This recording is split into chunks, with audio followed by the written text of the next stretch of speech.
Welcome to ShareWork.com.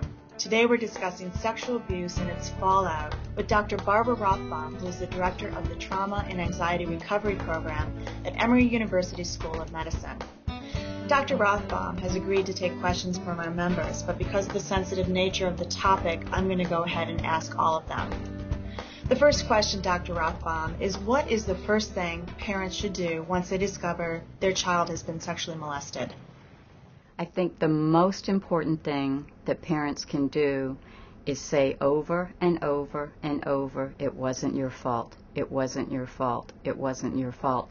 Kids feel so responsible that even if it so clearly wasn't their fault, they still feel that somehow they caused it, they were bad, it was their fault, and especially if there are consequences afterwards for the family, if the family moves, if there are big changes, it's really important for the parents to emphasize it wasn't your fault, you didn't do anything wrong, and also to emphasize they're not alone, I'm here for you, we're here for you, we're going to get you help, we're going to do whatever it takes, keep talking about it.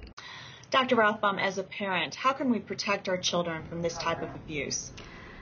I think that it's important to be proactive and preventative even before anything happens. I think the whole good touch, bad touch program is very important. I think it's important for parents to be talking about these things with their kids, letting their kids know if it doesn't feel right, get out of there, scream for help, go find an adult that you trust.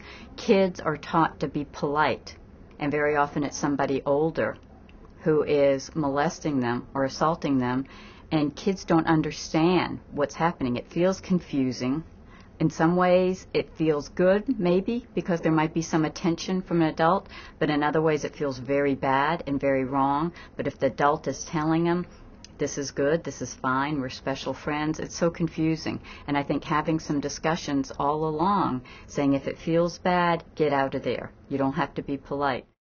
Dr. Rothbaum, is it feasible if the secret is kept from the other children in the family and the other siblings see the parents paying attention to this one child, that the other siblings, in a quest to get the parents' attention, will actually react with self-destructive behavior? Family dynamics are complicated, but when you look at them objectively, a lot of times it's very clear what's going on. When one child is getting a lot of attention, even if it's negative attention, even if they're acting out and getting in trouble a lot, attention is reinforcing. And attention is very reinforcing for kids. And so if they see one child getting a lot of attention, they may respond in a number of ways. They may start acting out to gain attention as well. They also may go in the opposite direction and feel like they need to be the perfect child. They may try to protect the parents. They see how much distress this child's causing the parents, and they don't want to do that. They want to be the perfect child. Well, it's really hard to be the perfect child. So neither of those are great situations. One of the questions that kept coming in was, how do parents keep their marriage intact when this type of abuse hits a family? It's a very stressful situation, and it's a very stressful situation on a marriage. If you look at the extreme, the loss of a child, many of those marriages don't survive. And so I think that what's most important is that the parents feel like they're a team, that they're on the same page. They may not always agree, and that's fine, as long as they have a mechanism to talk about it and resolve it. If they have a professional in the picture as well, maybe they can turn to the professional and let the professional help advise them. But if they feel like they're a team on the same page, that's probably going to be okay. If they start blaming each other, or this is your fault, or this is your fault, then that's not a good place to be. Dr. Rothbaum, is healing and wholeness from this type of abuse realistically possible? I have been so impressed with the resilience of the human spirit. I have heard stories where I've thought, how is this person going to get over this? And then they do.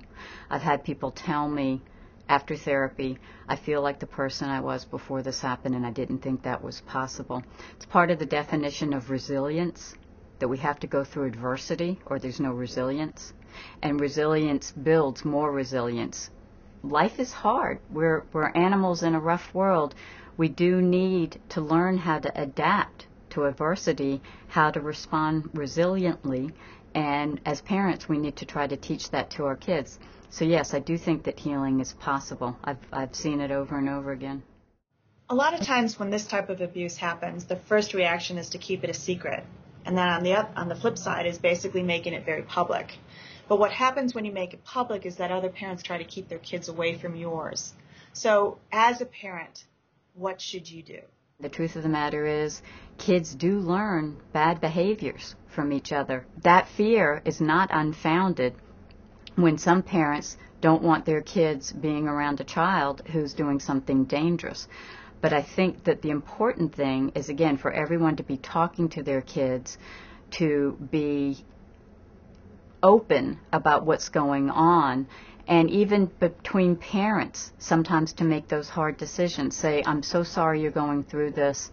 I know our kids are friends, but I just got to tell you, I'm scared that my daughter is going to learn to cut from your daughter, and I'm scared for her to be around her right now. How do you think we should handle that? So when it's a dialogue, a lot of times people don't feel quite so isolated. Dr. Rothbaum, thank you so much for joining us here on Sharewig.com. This has been great information. If you'd like to hear the stories of other survivors of sexual abuse and to have resources of where to go for help, please go to our website at www.sharewig.com.